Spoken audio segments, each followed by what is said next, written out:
오늘은 깨어 있으라 하는 제목으로 강의하겠습니다.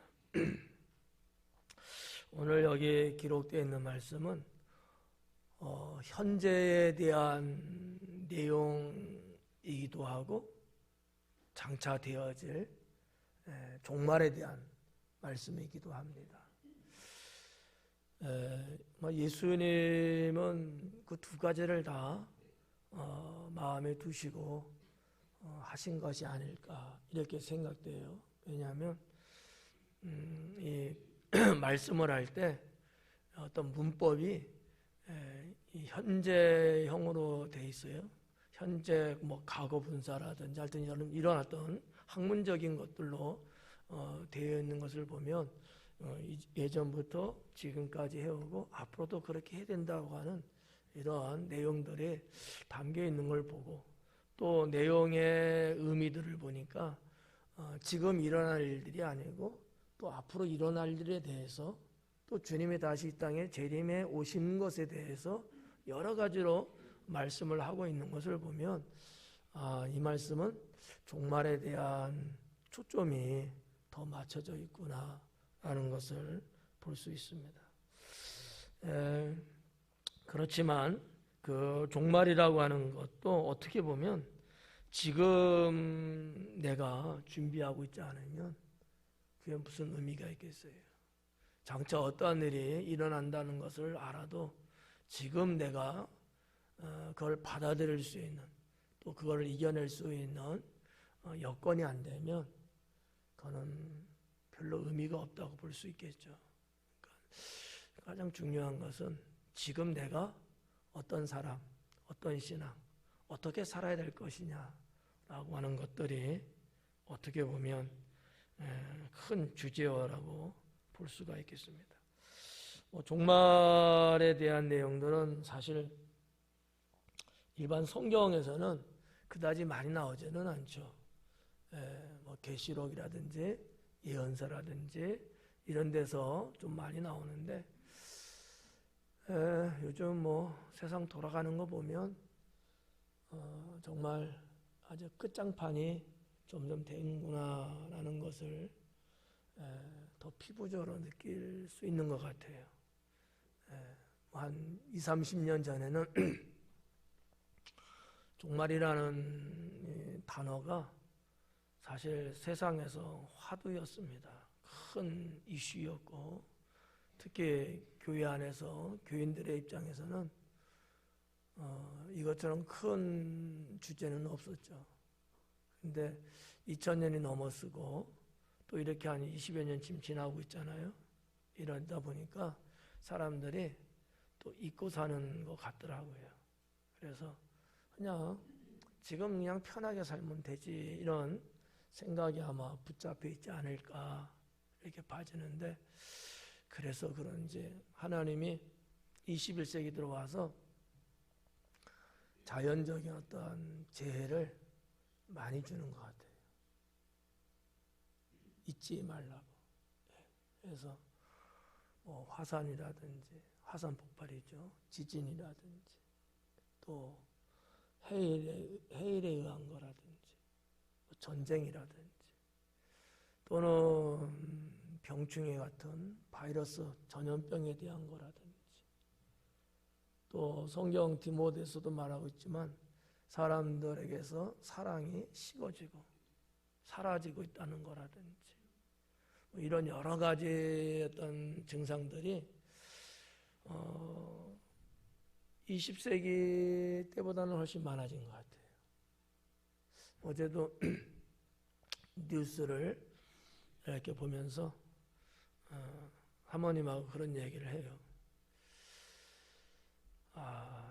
참 이제 세상 종말이 더 가까이 오고 있구나.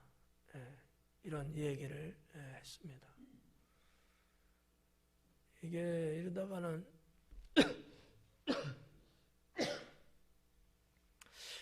3차 세계대전이 이거 터지겠다. 잘못하면은 두 나라 간의 전쟁이 아니고 그 나라들을 에워싸고 있는 주변 국가들에게 확전이 돼서 이제는 대륙 간의 전쟁 같은 또는 민족 간의 전쟁 같은 이러한 3차 대전이 일어나면서 세상은 불바다가 될 수도 있겠구나 라는 생각을 해봅니다. 여러분들도 아시다시피 하마스가 로켓탄을 무려 한 번에 수천 발, 한 5천여 발을 쏘아댔다잖아요. 패트리언 요 갖고 그 날라오는 미사일이나 이런 거를 잡을 수 있는 방어 무기인데 패트리어트 갖고도 결국은 다 걸러내지 못했다는 거죠. 물론 여러 가지가 이제 이유가 있겠지만 아무튼 폭탄이 떨어지니까 사람들의 생활이 파괴되고 생명이 죽어가고 이러한 극단적인 상황이 됐는데 이게 꼭 남의 일은 아닌 것 아닐까라는 것을 국방의 전문가들은 조심스럽게 예측을 하고 있다는 거죠. 우리나라도 충분히 그럴 수 있겠다라는 이 얘기들을 하고 있어요. 우리나라 북한에서 쏘면 한 얼마나 될까? 한 키로수 한 300km? 서울까지는 100km도 안 돼요. 북한이 갖고 있는 공격용 무기를 갖고는 서울뿐만 아니라 평택, 당진까지도 전부 다 한 번에 쏘면은 다 초토화될 거예요. 물론 미사일 같은 거 쏘면은 부산까지도 날아가고 다 가겠지만 그런 거 아니고 그냥 포탄만 쏴도 포탄만 쏴도 여러분 예전에 연평도 포격 사건 기억하시나요? 그런 포탄만 쏴도 서울의 중요한 도시하고 또 사람들이 밀집해 있는 이런 데는 빌딩은 다 막 파괴될 거예요. 그런데도 우리 한국 사람들은 참 편하게 살죠. 그러니까 이런 여러 가지 국내적이고 국제적인 상황들이 예전 같지는 않구나 라는 것을 느낄 수 있어요. 그래서 이런 모든 것들이 다 종말에 나타난다고 하는 주님의 예언의 말씀에 하나씩 하나씩 이루어져 가고 있는 것 아니냐 이렇게 보는 거죠. 얼마 전에도 말씀드렸죠. 백두산의 화산은 곧 폭발할 확률이 높다라고 말씀드렸잖아요. 길어야 한 5년일 수도 있고요. 그래서 백두산 화산이 폭발하면 화산재가 대한민국 거의 전역은 아마 날라올 거예요. 못해도 이 정도 중간 허리 장기까지는 아마 올 거예요. 그게 수천 킬로까지 가거든요. 옛날에 소련의 체르노빌 원자력이 파괴됐을 때도 어마어마했었거든요. 화산의 폭발은 이루 말할 수 없어요. 왜냐하면 터지는 것뿐만 아니라 터지면서 폭풍을 일으키기 때문에 이게 날아가면 보편적으로 화산재가 2m에서 5m까지 쌓인다는 거예요. 다 묻히는 거죠. 사람은 죽는 거예요, 그냥. 우리가 이거를 옛날에 이탈리아 성지순례 갔을 때 폼페이에서 봤거든요. 폼페이. 그 도시가 다 묻혔어요, 화산에. 재해에 의해서. 훗날에 이거를 발견을 하고 파헤치니까 어마어마한 도시가 나왔던 거거든요. 그게 폼페이시라고 하는 거죠. 이런 여러 가지를 볼 때 오늘 예수님 하신 말씀이 이게 장차 이루어질 사건들인데 과연 우리는 어떻게 살아야 될 것인가 라고 하는 거예요. 몇 년을 살 거냐가 중요하지 않다는 거 기억하셔야 돼요. 어떻게 살 것이냐가 중요한 거죠. 1년을 살든 10년을 살든 내가 그 주어진 생명의 시간을 어떻게 보낼 거냐. 별로 마음에 와닿지 않죠? 그런 사람은 주님이 도적같이 온다는 거죠. 마음에 와닿아야 되고 이거를 나의 삶 속에 대응하며 살아야 돼요. 그래야 주님 나라 갈 수 있는 거예요. 그것도 싫고 저것도 싫으면 지금 죽으세요. 뭐 굳이 더 살 필요 뭐 있어? 결국 우리의 목적지는 어디예요? 천국이잖아. 지금 죽기 싫으면 잘 살아야 돼요. 지금 죽기 싫으면 하니까 얼굴들이 확 좋아지는데.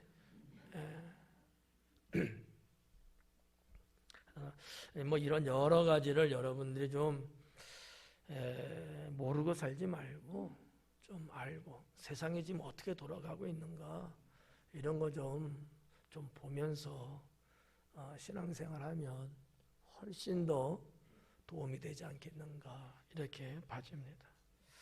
35절부터 한번 볼게요.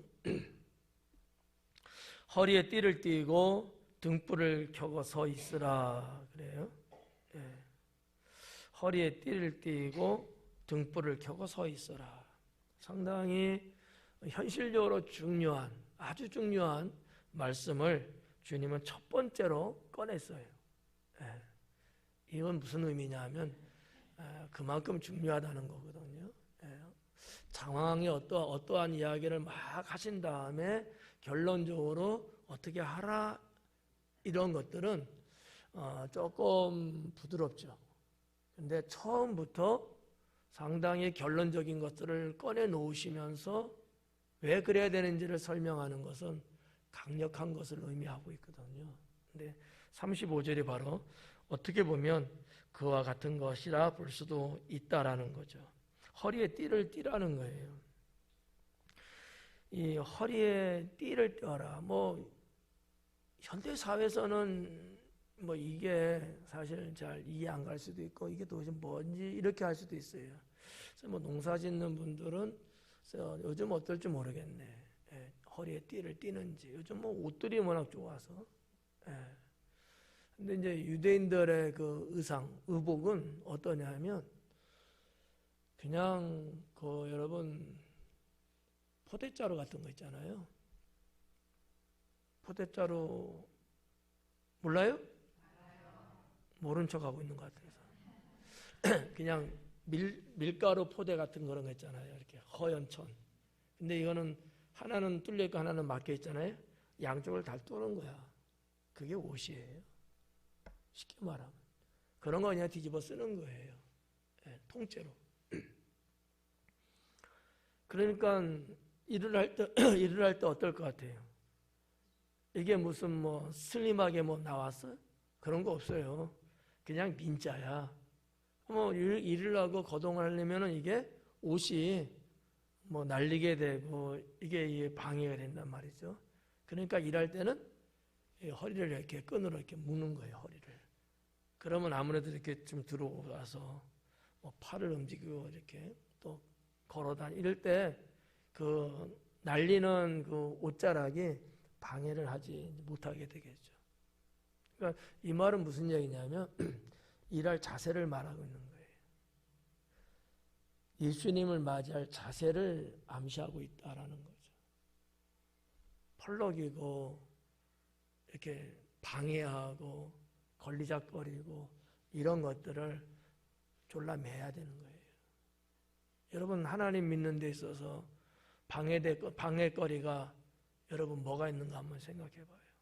사람마다 다 다르겠지만 분명히 있다는 거죠. 내가 신앙생활 하는데 방해거리가 있어. 방해하지 못하도록 이렇게 허리를 이렇게 띠로 매야 돼요. 그 방해거리를 묶어버려야 돼요. 방해하도록 놔두면 안 된다는 거지. 제압을 해야 된단 말이에요. 이런 의미도 어떻게 보면 이 단어 속에 있다라는 거예요. 사람이 방해거리예요? 방해하지 못하도록 묶어야 돼요. 뭐 물건이 그래요? 물건도 그래야 되겠죠. 여러분 가정에도 물건이 아무데나 널려져 있으면 어때요? 왔다 갔다 또는 일하는데 좀 방해되죠? 그러면 어떻게 해야 돼요? 다른 곳에 치워야 될 거 아니에요. 근데 안 치우는 사람도 이때 게으르고 그런 사람이에요, 이건. 아니면 일을 안 하든지. 그런 사람은 안 치우죠. 근데 일을 하고 부지런한 사람은 치울 수밖에 없잖아요. 예. 그래서 저쪽 베란다에다 치우든지 아니면 구석으로 치우든지 그러지 않겠어요? 그래야 된다는 거예요. 예. 그러니까 내 인생에 있어서, 내 삶에 있어서, 나의 신앙생활에 있어서 방해가 되는 게 있다, 걸리적거리는 게 있다, 그러면 그러지 못하도록 우리는 조치를 취해야 돼요. 나 자신부터도 이렇게 허리에 띠를 매듯이 나를 이렇게 가지런하게 해야 돼. 그래야지 내가 마음껏 주님의 일도 하고 주님이 기뻐하는 삶을 살 수 있는 거거든요. 그래서 이 허리에 띠를 띠는 것은 그런 것들이라고 여러분 보시면 좋아요. 이 하여튼 35절 자체가 일꾼으로서의 자세가 어떠해야 되느냐라는 것을 암시하고 있는 건데 그 첫 번째가 띠를 띄어라. 옷이 날리지 않게, 옷이 방해되지 않도록 그렇게 하라. 이런 이제 말씀이고요. 등불을 켜고 서 있으라 그랬는데 원어적으로 말하면 무슨 얘기냐면 등불이 타오르도록 해라. 이런 얘기예요. 등불이 타오르도록 꺼지지 않게 불을 밝혀야 되니까. 꺼지면은 불을 밝힐 수가 없어요. 지금 이 35절부터 40절까지의 내용의 배경은 밤이에요. 밤.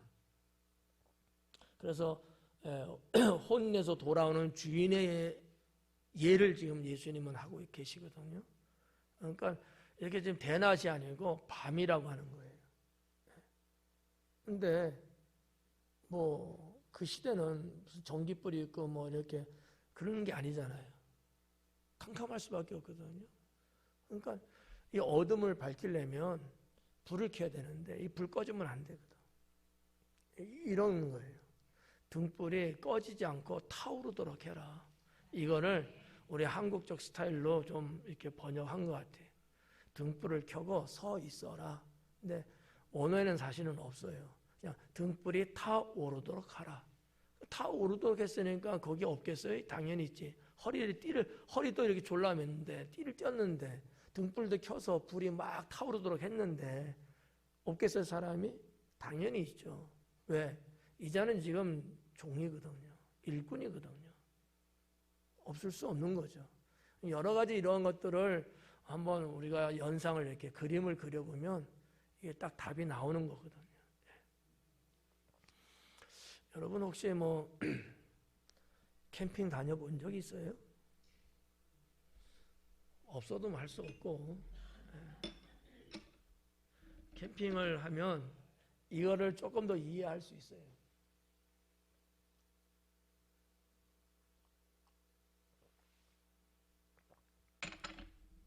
뭐 낮에는 상관없지만 밤에는 주변이 다 어둡잖아요. 뭐 저 환한 뭐 도심의 캠핑 그거 말고 저 자연 속에 들어가서 캄캄한 냇가나 산 속에서 캠핑이죠. 캄캄하잖아요. 근데 그 밤을 일찍 자는 사람 없더라고. 그 모닥불을 피우고 오손도손 러브 스토리를 하고 막 그런다는 거지. 그럼 불이 타올라야 돼. 꺼지려고 하면 또 장작을 또 집어넣어서 안 꺼지게끔 해서 불을 밝히잖아요. 그런 게 있어. 이런 문화를 알고 있는 사람은 이게 좀 더 이해하기가 쉬워요.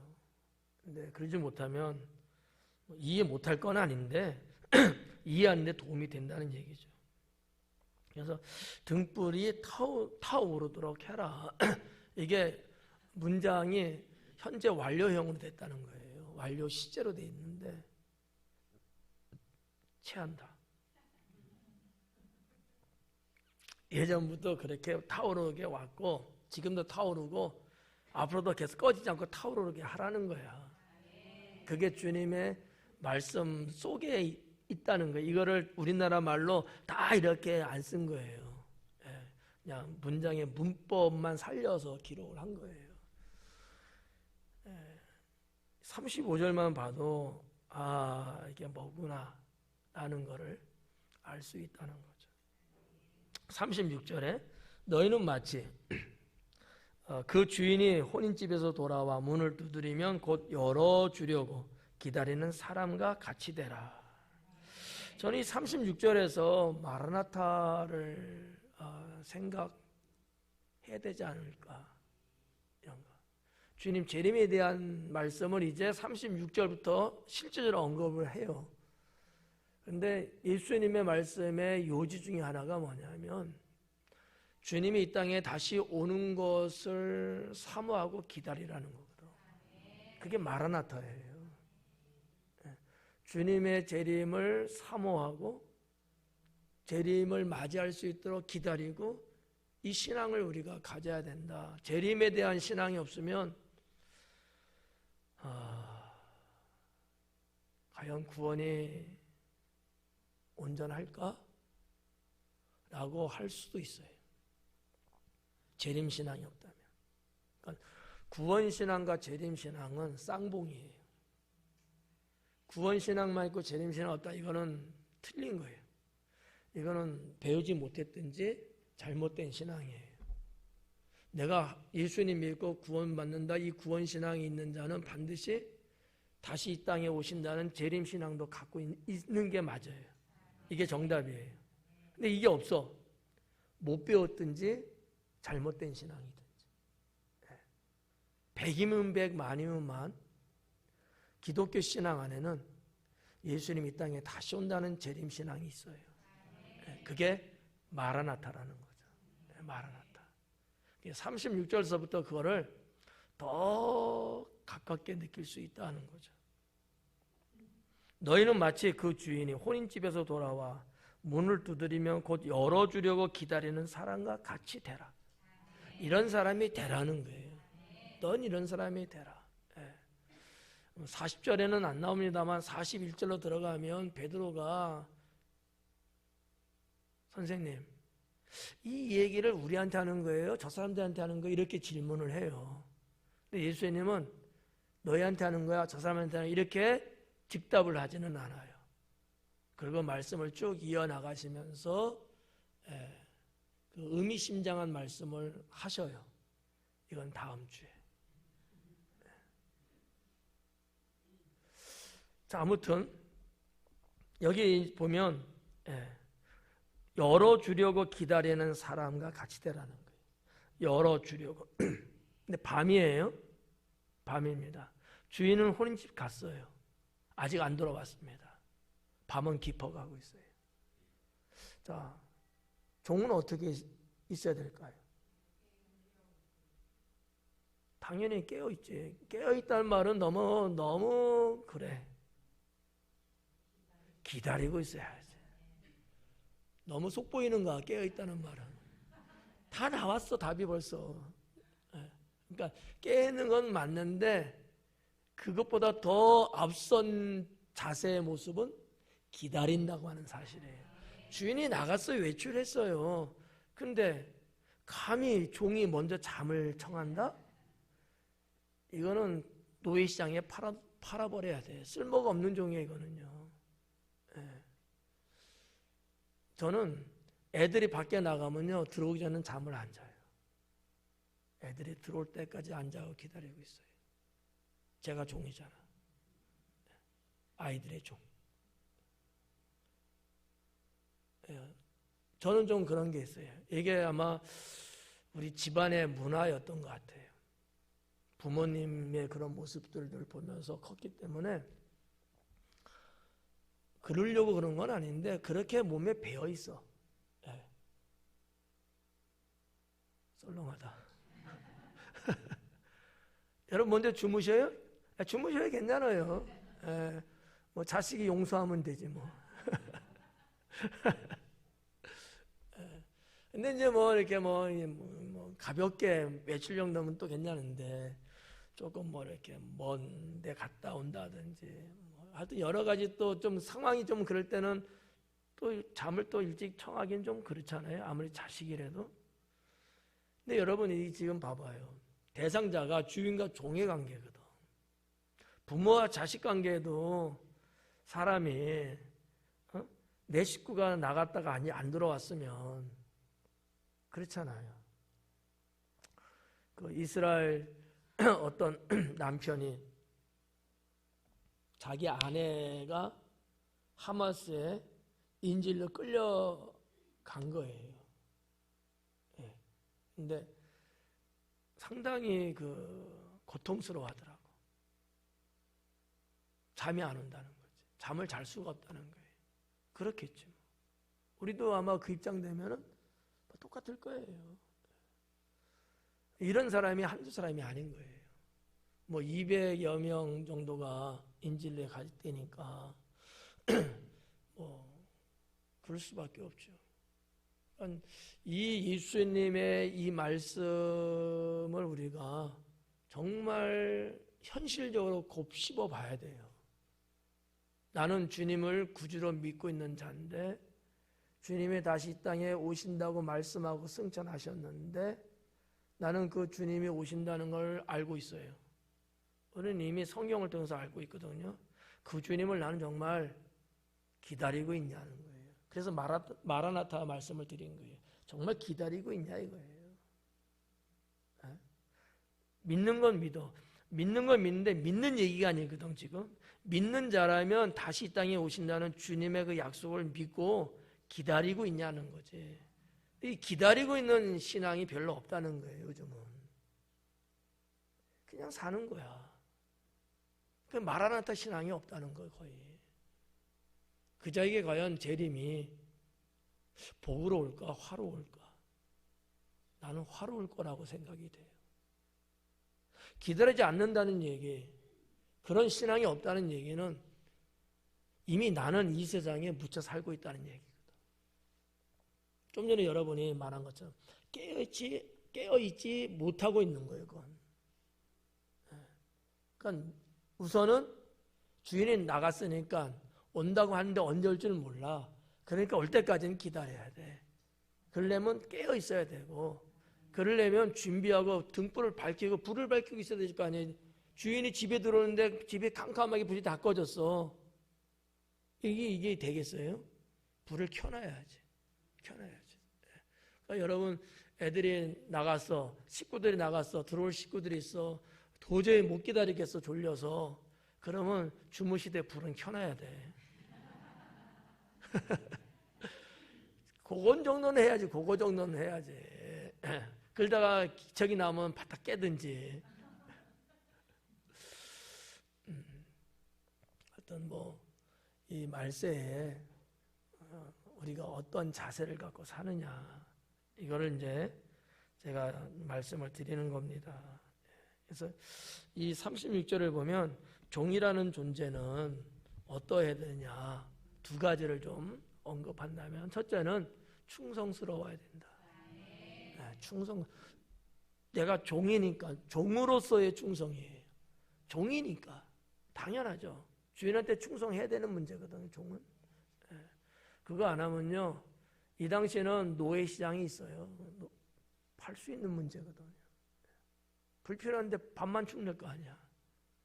그러니까 충성스러운 종이에요. 예수님이 달란트와 말씀하면서도 거기서 말씀하시는 그 본질적인 게 뭐예요? 충성이었거든요. 종은 충성해야 돼요. 이게 기본이에요. 잘하고 못하고를 떠나서 충성해야 돼. 어떻게까지 충성해야 될까요?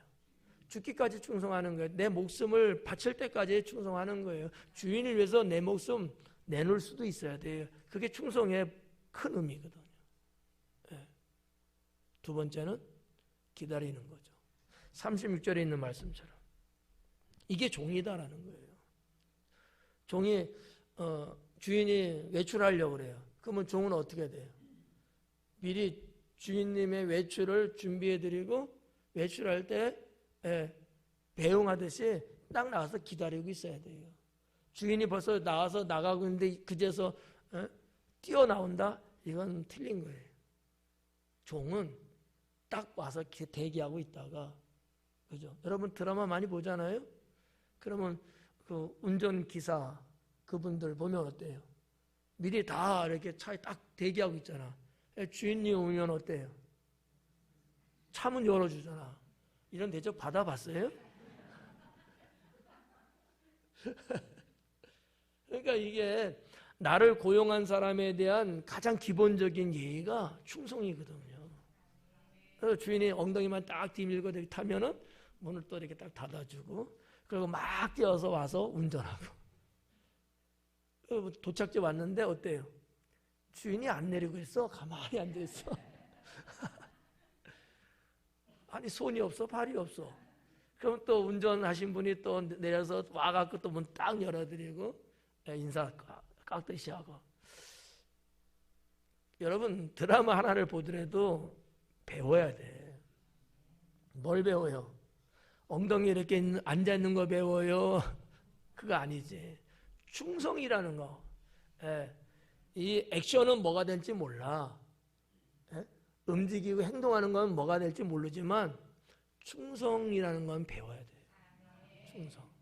그러니까 이게 종이다라는 거예요. 종은 충성해야 되고 기본적으로 주인을 언제나 기다려야 돼. 주인을. 37절에 주인이 와서 왔대. 깨어있는 것을 보면 그 종들은 복이 있으리로다. 이 말은 무슨 얘기냐면 주인이 기뻐한다는 거야. 내가 돌아왔을 때 우리 집 종이 나를 기다리고 있는 거야. 안 자고. 피곤하겠지. 안 피곤하겠어요? 한번 생각해봐요. 종은 피곤해요. 왜? 하루 종일 일해야 되거든. 육체적 노동을 해야 되거든. 피곤할 수밖에 없어요. 여러분은 일 안 하죠. 주인만 나가면. 잘 됐다. 이제는 쉬는 시간이다. 이거는 들통나. CCTV가 다 있어. 발각되면 이거는 추방이야. 종은요, 주인이 외출했어요. 그러면 아무 주인 없다고 쳐. 외출했으니까. 보나 안 보나 종은. 일하는 거예요. 노동하는 거야. 할 일 없으면 장작이라도 패야 되고, 하루 종일 일해야 되는 거예요. 얼마나 피곤합니까? 피곤하죠. 근데 안 자고 있는 거야. 이게 종의 모습이라는 거지. 그러니 주인이 와서 봤을 때 이놈 당연한 짓 잘했네 이러겠지만 기특하네. 안 자고 있었네. 그래 수고했어. 이럴 거 아니에요. 그래서 이 복이 있다는 말을 쓰신 거야. 마카리오스. 복이 있다는 거예요. 이런 종이 복이 있다는 거야. 복이 있으리로다. 내가 진실로 너에게 이르노니 주인이 띠를 띠고 그 종들을 자리에 앉히고 나와 수종들리라. 이게 무슨 말이에요?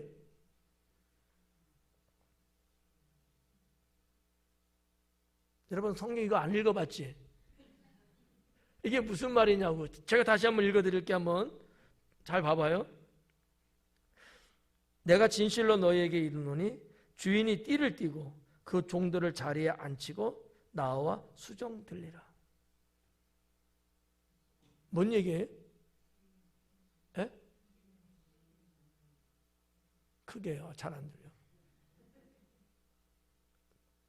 틀려도 상관없어요.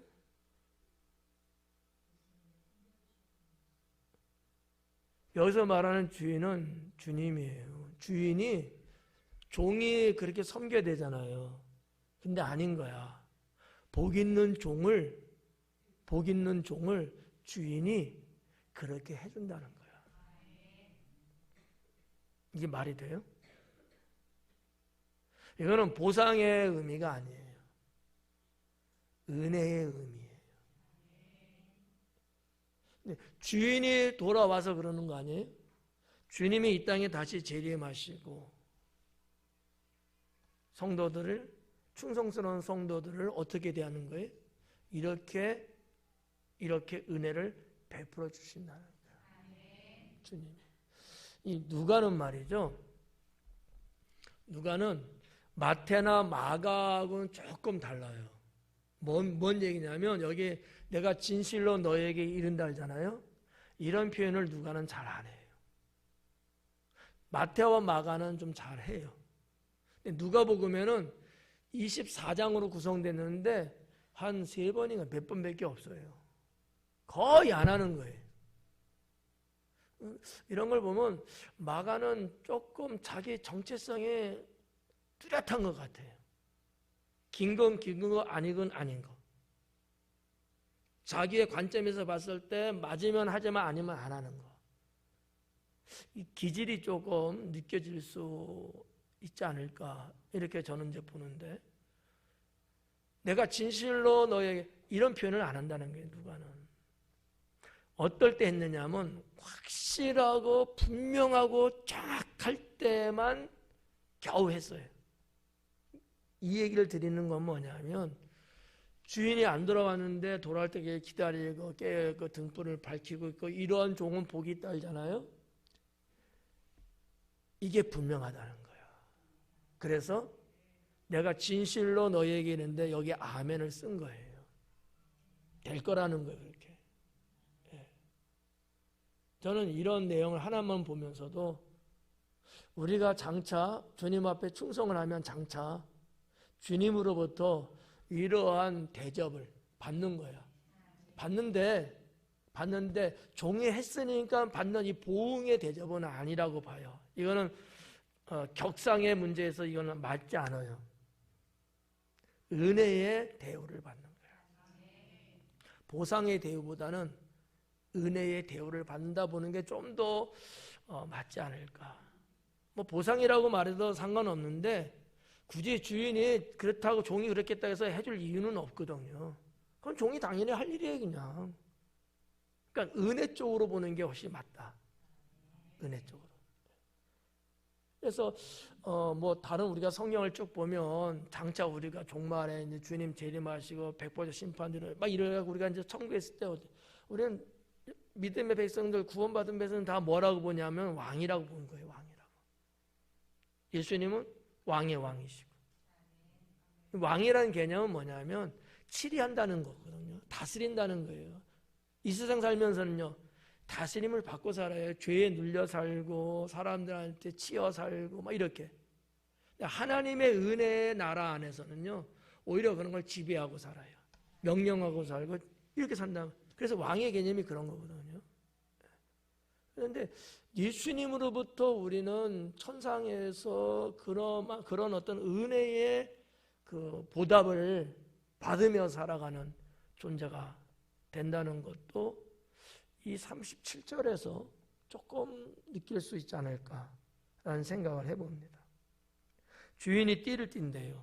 종이 띠를 띄어야 되는데 앞에는 종이 띠를 띈다 그랬잖아요. 근데 주인 예수님이 띠를 띠는 거예요. 이렇게 일하시려고. 누구를 위해서? 나를 위해서, 충성한 종들을 위해서. 그래서 저는 이런 신앙의 마인드를 기본적으로 늘 가지려고 노력을 하죠. 내가 어른이지만, 내가 목사지만, 내가 누구지만 애들을 위해서, 성도를 위해서, 자식을 위해서 내가 허리에 띠 띠고 내가 섬겨야 된다라는 거예요. 지도자는 섬기는 자리입니다.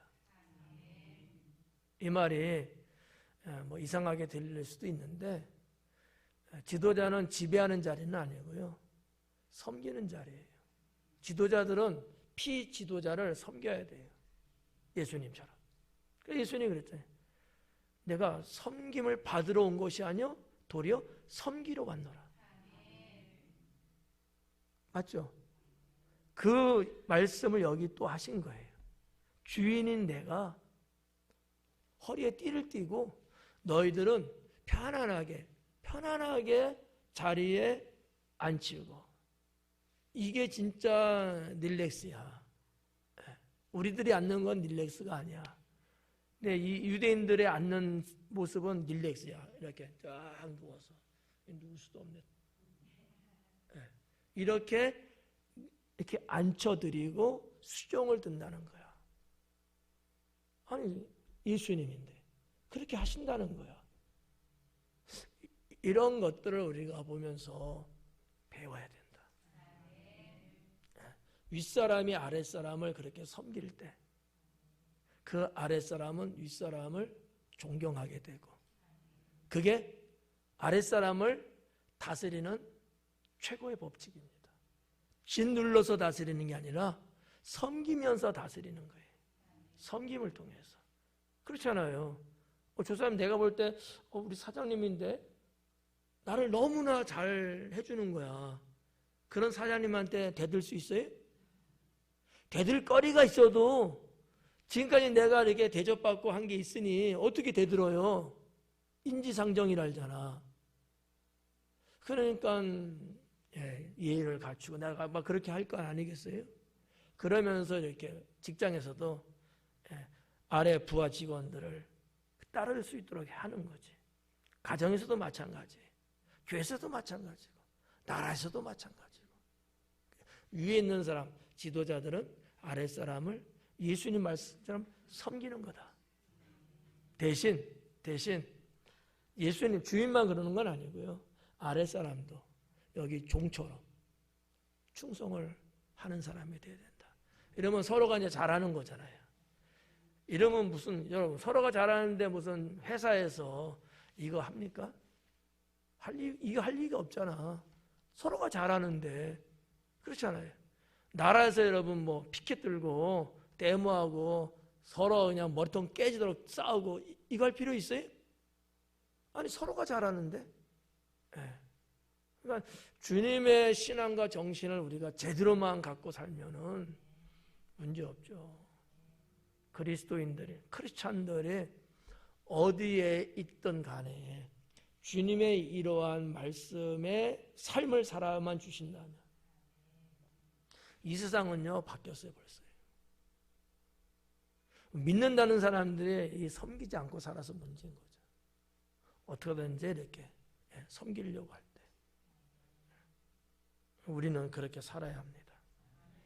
자, 38절에 주인이 혹 이경이나 혹 삼경에 이르러서도 종들이 그같이 하고 있는 것을 보면 그 종들이 복이 있으리로다. 종이 복이 있단 말을 2번 하셨어요. 혹 이경이나 혹 삼경에 온 거야. 이르러서도 종들이 있어. 이 이경 삼경이라는 단어가 나왔는데 시간을 말하는 용어예요. 이게 이제 로마식이 있고 유대식이 있어요. 로마식은 밤을 4등분해요. 근데 유대식은 3등분을 합니다. 그러면 저녁 6시부터 그쪽 지역은 그래요. 저녁 6시부터 그 다음날 새벽 6시까지 12시간을 밤이라고 봐요. 그런데 여기 이제 로마가 아니고 유대인들이니까 3등법이에요. 그러면 이경이면 어떻게 해요? 6시부터 첫 번째는 6시부터 몇 시까지가 될까? 예? 산수 잘해야 돼. 10시예요. 4시간이니까 12시간을 셋으로 쪼갰으니까 4시간, 4시간, 4시간이잖아요. 그럼 6시부터 10시 이게 1경이야. 10시부터 새벽 2시 이게 2경이야. 그리고 새벽 2시부터 6시까지가 이게 3경이에요. 근데 예수님 말씀하는 거 봐봐요. 2경이나 3경에 이르렀는데 이러는 거야. 그러면 가장 빨리 왔어도 밤 10시인 거야. 그죠? 그럼 대략적으로 밤 12시 넘어서 왔을 확률이 높아. 그때까지 피곤한데도 불구하고 안 자고 등불 켜놓고 기다리고 있다는 얘기야. 이런 종은 복이 있다는 거죠. 앞으로 12시간 전에 잘 생각하지 말아야 돼. 예수님의 이런 이 비유의 말씀 속에서 그들의 문화나 뭐 그들의 환경 이런 것들을 우리가 이렇게 보면서 그 당시 종들이 그랬구나. 근데 그런 종들을 주인들은 좋아했구나. 그리고 그들에게 충분한 나름대로의 예우도 보상도 은혜도 베풀었구나 라는 것을 볼 수 있는 대목이죠. 주인이 혹 2경이나 혹 3경에 이르러서도 종들이 그같이 하고 있는 것을 보면 당연한 거지만 기특하지, 고맙지. 인격이 된 주인은 그럴 거예요. 못돼 먹은 주인은 그런 생각 안 갖겠죠. 네 할 짓 한 거야. 네 밥값 한 거야 이렇게 보겠지만 인품이 된 주인 같으면 고맙다, 수고했다 하면서 격려하고 칭찬하고 그 다음날 뭔가 이렇게 꾸러미 하나 딱 줄 거야. 보니까 여기 금화가 들어있는 거야. 아니면 혼인집 갔으니까 우리 종들이 어떤 스타일인가 알 거 아니에요? 우리 애들 갖다 줘야지 하고 싸갖고 갔을 거야. 그리고 이거 내가 좀 가져왔는데 식구들하고 먹어 하면서 줬을 거야. 재미없나 보다. 그렇지 않겠어요? 우리가 그냥 이게 그려보는가, 만화 그리듯이 한번 그려보는 거예요. 그럴 수도 있겠다. 인품이 된 주인이라면. 여러분 같으면 안 그러겠어요? 그러죠? 그거예요. 그래서 이제 주님의 재림을 아주 은유적으로 표현하고 이제 계시는 건데 39절에 너희도 아는 바니 집 주인이 만일 도둑이 어느 때에 이를 줄 알았더라면 그 집을 뚫지 못하게 하였으리라. 그렇죠. 주인이 도둑이 카톡이 왔대요. 나 새벽 1시에 당신 집 뚫고 들어갈 거니까 알아서 해. 그러면 알았어. 나 먼저 잘게. 그러겠어요? 그럴 리 없지. 주인이 도둑이 언제 오는 거 알면은 뚫지 못하도록 지키고 있는 거야. 근데 여기 보니까 뚫는다는 이 표현을 했는데 유대의 그 가옥의 구조, 가옥의 형태는 그 진흙하고 돌을 좀 이렇게 이겨서 집하고 이렇게 해서 만든 옛날 우리 흙담집이라고 해야 되나? 우리나라도 그런 형태거든요. 그런 형태. 지금도 그렇게 사는 사람들이 시골에는 많이 있죠. 지금도 그런 집들도 많이 있고요. 그러니까 성경에 보면 중풍병 환자 친구가 있는 것을 단가에 매다가 갔는데 못 들어가서 지붕에 올라가서 지붕 뚫고 내렸대잖아요. 그게 우리가 좀 쓰려면 어떻게 뚫어? 근데 이게 진흙으로 이어서 만든 거기 때문에 충분해요. 지금 이 말씀도 바로 그거예요. 집을 뚫으려고 한다는 거 도둑이 쉽게 뚫어진다는 얘기예요. 어렵게 뚫으면 이거 되겠어요? 밤 12시에 작업했는데 새벽 6시까지 작업이 안 끝난 거야. 이게 되겠냐고. 동이 텄는데 잡히지 그러면. 그러니까 이 말인즉 그 당시는 집이 벽이 막 이렇게 두꺼운 것도 아니고 바람만 막을 정도야. 바람만.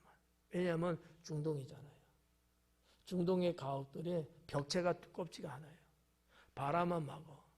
이 지붕 없는 데도 많아요. 지붕 없는 데. 베두인 같은 분들은요. 아예 그런 게 없어. 그냥 천막 치고 이렇게 그냥 하고요. 그냥 그렇게 살아요. 이집트도 가보니까 벽은 있는데 뚜껑이 없더라고. 지붕이 없어. 바람 부는 건 막는데 위에서 내리는 게 없으니까. 없어요. 그거 왜 안 하니까 돈 드는데 뭐 하러 하냐고 그러더라고. 난 처음에 그래도 될까?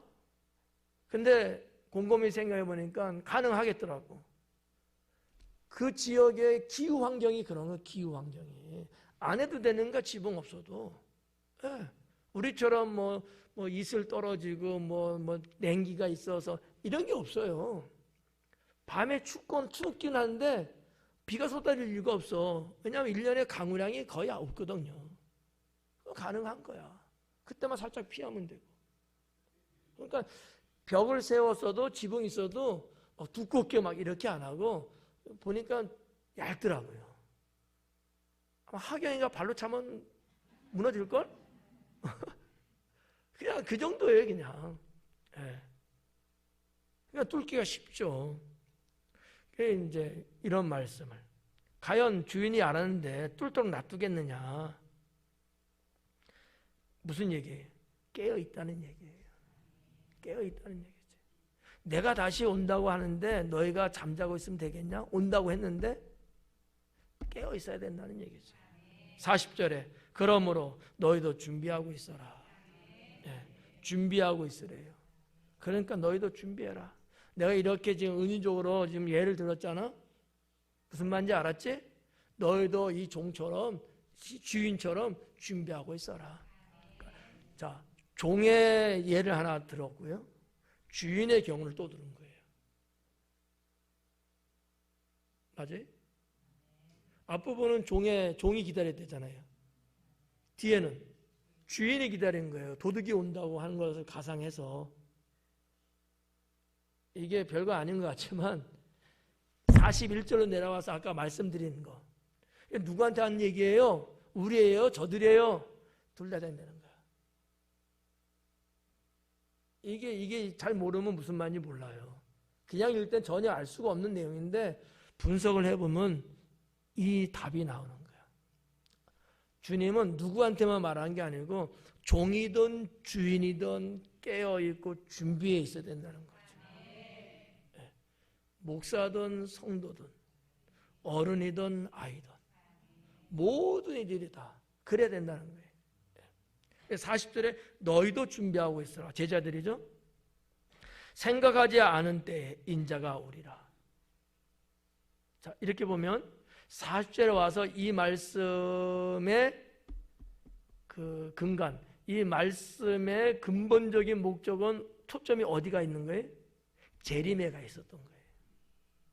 그렇잖아요. 지금 예수님이 제자들과 이 땅에 계시는데 인자가 오리라 하잖아. 주님의 재림을 언급하신 거예요. 요한복음에도 온다고 주님이 약속했잖아. 네. 이런 부분들을.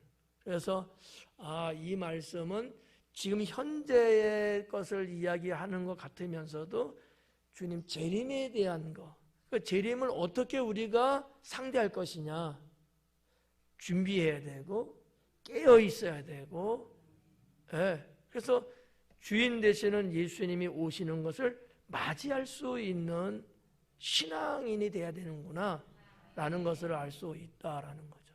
예. 그래서 이 짧은 내용이고 그냥 읽고 지나갈 수 있는 내용이지만 상당히 이 속에는 신앙의 깊이도 있고 또 말씀의 연속성이 좀 있어요. 이렇게 여기서 끝난 게 아니고 여기서 하신 말씀이 다음 단계도 계속 이어져 나가고 있다라고 하는 것을 느낄 수 있는 내용이라고 볼 수가 있겠습니다. 그래서 여기 보니까 생각하지 않은 때에 요게 이제 걱정이에요. 생각하지 않은 때야. 제가 처음에 말씀드렸죠. 오늘날 21세기의 크리스찬들이 주님 재림에 대해서 그다지 생각 안 하고 살고 있다. 외람될지 모르지만 여러분들 중에서도 상당수는 주님 재림 평소 생각 안 할 수도 있어. 안 하고 있는 사람일 수도 있어요. 지금도 신앙생활 개차반인데 무슨 재림에 대한 것을. 그렇잖아요. 이러면 문제가 심각해진 거야. 그래서 지금 정말 성실하고 열심히 신앙생활하고 있어. 이 사람들은 그래도 큰 걱정거리는 없죠. 근데 지금 신앙생활하는 게 형편없는 거예요. 그런 사람이 무슨 주님의 재림을 생각할 수 있겠어요? 주님 재림을 생각하고 재림 신앙이 있으면 지금 신앙생활을 아무렇게나 하지 못하지. 이해가요? 재림 신앙이 지금의 신앙 나를 붙잡아 줄 수 있다는 거야. 재림 신앙이 있는 사람이 지금의 내 영혼을 지켜낼 수 있다는 거예요. 근데 이 재림 신앙이 없으니까 지금 내가 사는 게 그냥 아무렇게 사는 거예요. 그냥. 이런 부분들. 이 재림신앙이라는 게 그만큼 중요해요. 기독교 신앙에 있어서 쌍봉이에요. 예수님 믿으면 구원받는 구원신앙뿐만 아니라 주님이 다시 이 땅에 우리를 데리러 오시고 장차 심판할 거라는 이 재림신앙이 같이 있어야 된다는 거죠. 제 말이 이해 가요? 하나만 있으면 안 돼요. 하나만 있으면. 두 개가 같이 있어야 된다는 거죠. 이 두 개가 딱 버팅이고 줘야 내 영혼이 지금 이 세상에서 하나님 앞에 건실하게 살아갈 수 있다는 거죠. 그래서 생각하지 않은 때예요. 이게 문제거든. 생각할 때 좀 오시면 좋은데. 생각할 때 오시면 얼마나 좋아요. 그게 열처녀 비유거든. 열처녀가 다 등불에 불 켜고 있었어요. 다 생각하고 있었던 거야. 오신다고 하니까, 신랑이 온다고 하니까 준비했죠. 불도 켰어요. 안 오는 거야. 안 오나? 그리고 다섯 처녀하고 또 다섯 처녀, 열 처녀나 다 피곤하니까 힘드니까 기다리게 지쳐갖고 잠이 들었던 거지. 근데 신랑 맞으러 나오라 하니까 다 깼어요. 많은 분들이 이 내용을 착각들하는 게 많어.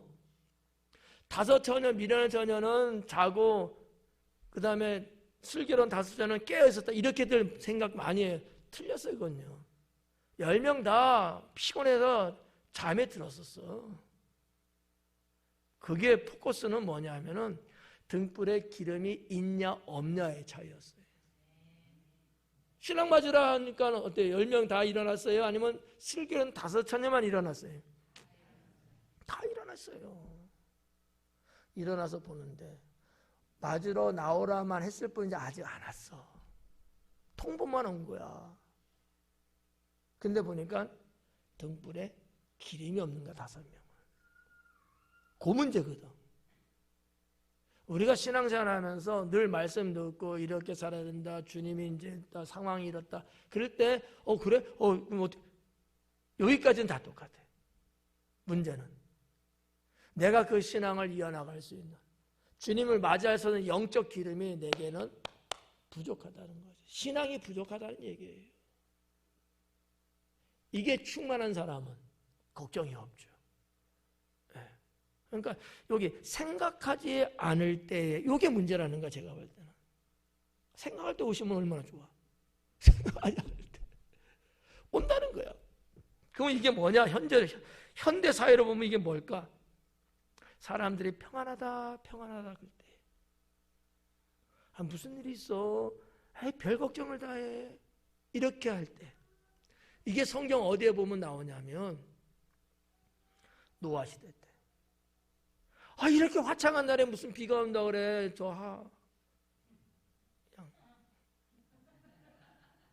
그렇잖아요.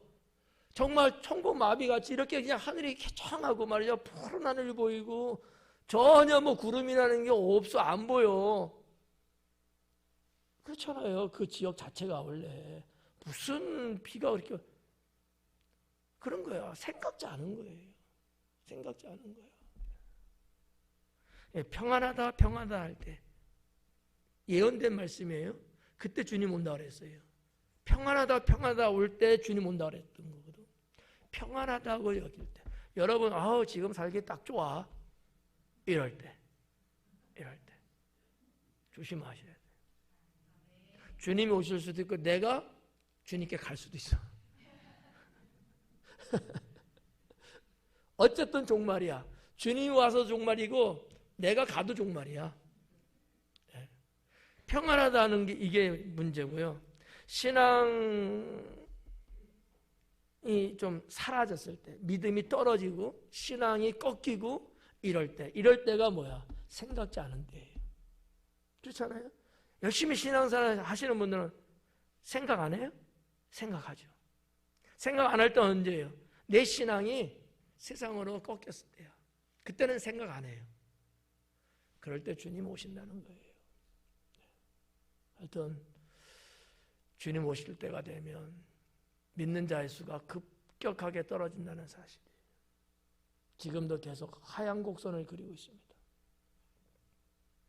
멀지 않은 거예요. 그래도 이 지구에는 사람이 남아있을 거예요. 휴거된 사람이 한정되어 있으니까. 무슨 말인지 아시죠? 들림받는 사람이 있어. 근데 이 땅에 그대로 남아있어. 그 사람들은 뭐라 그래? 그런 일이 있었대. 그리고 살아 계속. 자기가 구원받지 못한 건 몰라. 이런 사람이 허다해요. 그게 휴거 사건이거든. 자, 오늘 40절까지 봤습니다. 여러 가지의 말씀을 드리면서 서로 연결해서 말씀을 드렸어요. 깨어 준비해야 된다는 거. 제목에서 깨어 준비. 그러니까 준비하고 있어라. 깨어 있어라. 종으로서의 할 도리, 충성하고 기다리는 것. 여기에 마라나타 신앙이라는 재림 신앙을 다시 한번 강조해 드렸고요. 여러분들의 지금의 신앙이 나태하고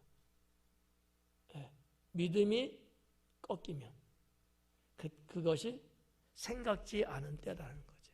생각지 않은 때. 그때 주님은 이 땅에 오실 수 있다. 아니면 내가 주님께 갈 수도 있다. 라는 거. 기도하겠습니다.